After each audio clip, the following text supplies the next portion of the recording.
আসসালামু আলাইকুম। Hello viewer, সবাই কেমন আছেন? আশা করি অনেক বেশি ভালো আছেন। আমরাও আলহামদুলিল্লাহ অনেক ভালো আছি। সো আজকে আমি ছাদে ওঠার পরে এক সাইডে দেখলাম যে এত বড় বড় গাছ হয়ে আছে, আর ছোট্ট ছোট্ট এই যে হলুদ কালারের যে ফুলগুলো হয়ে আছে। তো এই গাছগুলা কি গাছ, আর এই গাছগুলা কি কোনো ঔষধি গাছে বা কোনো কাজে লাগে নাকি, আপনারা প্লিজ সবাই কমেন্ট করে জানাবেন। আমি আসলে এগুলার নাম জানি না। এই যে দেখতে পাচ্ছেন ছোট ছোট যে হলুদ কালার, কি সুন্দর ফুল হয়ে আছে। সো আমরা ছাদে উঠেছিলাম, যে আমার ছাদে কয়েকটা কলমি শাকের মতো হয়ে আছে, তো ওইগুলো কাটার জন্য উঠে দেখি যে এই অবস্থা, এক সাইডে অনেক বড় বড় গাছ হয়ে আছে। তো এই যে কলমিগুলা দেখেন কত সুন্দর, কত ফ্রেশ, তরতাজা। তো এই যে কলমিগুলা হয়েছে, আমি এগুলা একটা একটা করে সবগুলা কেটে নেব। আর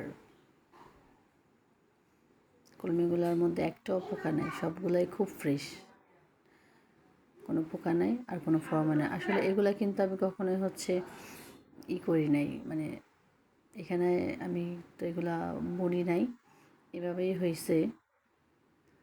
তো ওই দিন ছাদে উঠছিলাম, দেখে যে এরকম এরকম কলমি শাক হয়ে আছে। তো ভাবছি একদিন নিয়ে পরে রান্না করব। তো আজকে বাসায় সবাই আছে, আমার চাচিরা আছে। তো চাচিরা বললো যে কলমি শাকগুলো নিয়ে আসো, রান্না করি।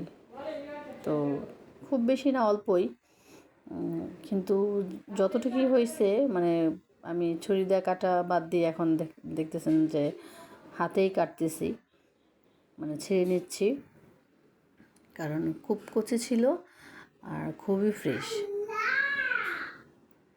আমার ছিঁড়তেও খুব ভালো লাগতেছিল যখন এই যে ছিঁড়তেছিলাম, মানে মনে হচ্ছিল যে যদি আরও অনেকগুলা থাকতো নিয়ে যাইতাম, ভালো লাগতো। আর কলমি শাক তো আপনারা সবাই জানেন যে অনেক বেশি আয়রন আর খুবই পুষ্টিকর একটা শাক।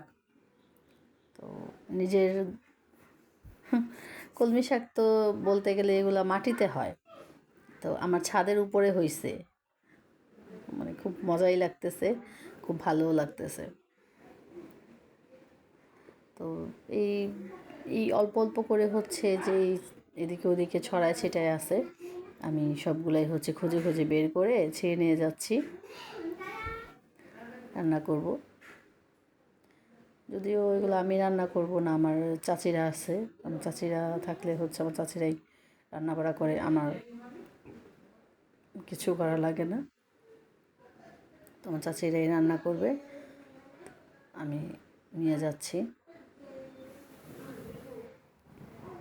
তো এখানে ছিঁড়তে ছিঁড়তে দেখলাম যে একটু পিঁপড়া আছে, কারণ বৃষ্টি হয়েছে তো, আর এগুলো সব বালুর মধ্যে গাছ হয়েছে, মানে এটা তো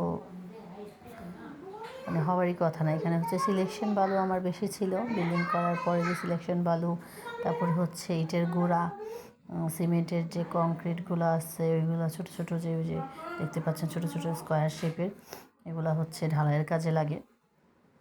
তো এগুলো এখানে আমি সব রেখে দিয়েছিলাম, কারণ যখন পরবর্তীতে আবার কাজ করবো, এগুলো আমার প্রয়োজনে হবে, তাই এখানে রেখে দিয়েছিলাম।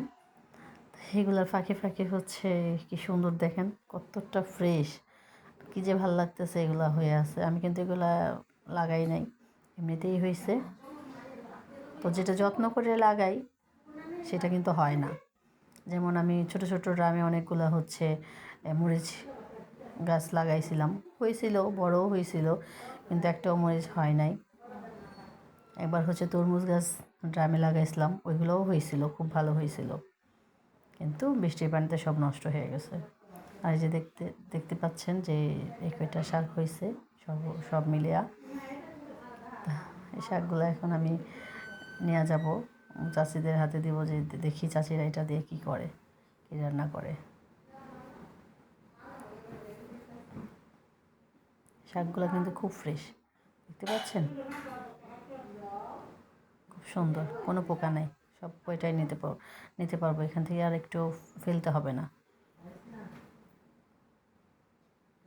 তো সবাই ভালো থাকবেন।